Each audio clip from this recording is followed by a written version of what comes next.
Alors, j'ai pas mal travaillé sur mon projet, justement pendant, mon BTS esthétique. C'est d'ailleurs, là où est née l'idée.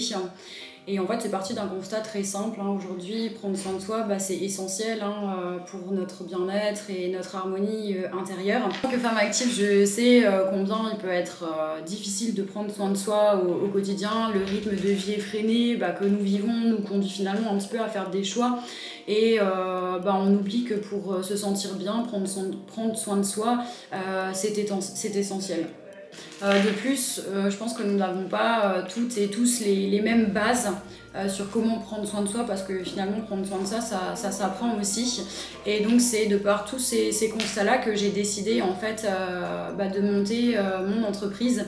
Et du coup, Cosme, c'est de l'accompagnement pour apprendre à prendre soin de soi ou compléter, améliorer une routine bien-être et avoir finalement un petit peu toutes les clés en main pour bien s'occuper de soi. Donc en fait, mon concept d'accompagnement se décline par le biais d'ateliers participatifs, soit individuels ou à partager. Donc les ateliers individuels, on va effectivement un petit peu plus loin dans la démarche, puisque c'est aussi une démarche globale et de pleine conscience. Et les ateliers à partager, l'idée étant toujours bien évidemment de passer un moment de bien-être, de détente, s'accorder du temps pour prendre soin de soi, mais de façon un petit peu plus ludique.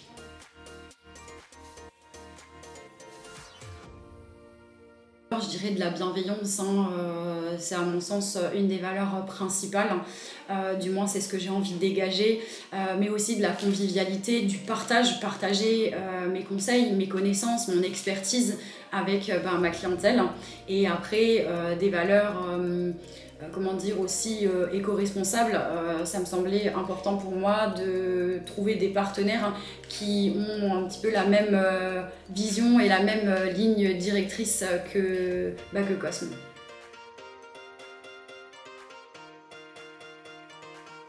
Oui, bien sûr, énormément. Dire le contraire serait mentir. De toute façon, je pense qu'en tant qu'auto-entrepreneur, on est un petit peu seul dans ce schéma d'entreprise.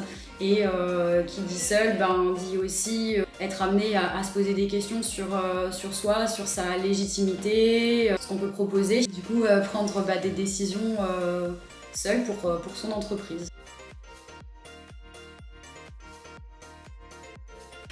Comment je les ai surmontés? Eh bien, j'essaye de faire preuve de tolérance envers moi-même, de prendre aussi de la hauteur parfois, de réussir, plus ou moins d'essayer de me détacher un petit peu de toutes ces situations pour mieux continuer d'avancer, de changer aussi mon regard sur l'échec. Je pense que rater quelque chose n'est pas en soi une fin.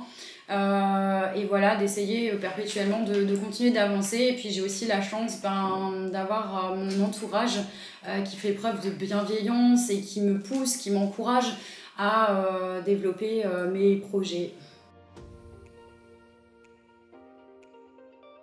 Alors, je dirais qu'il faut être passionné, créative, être déterminé aussi. Ça, je pense que c'est vraiment un moteur important.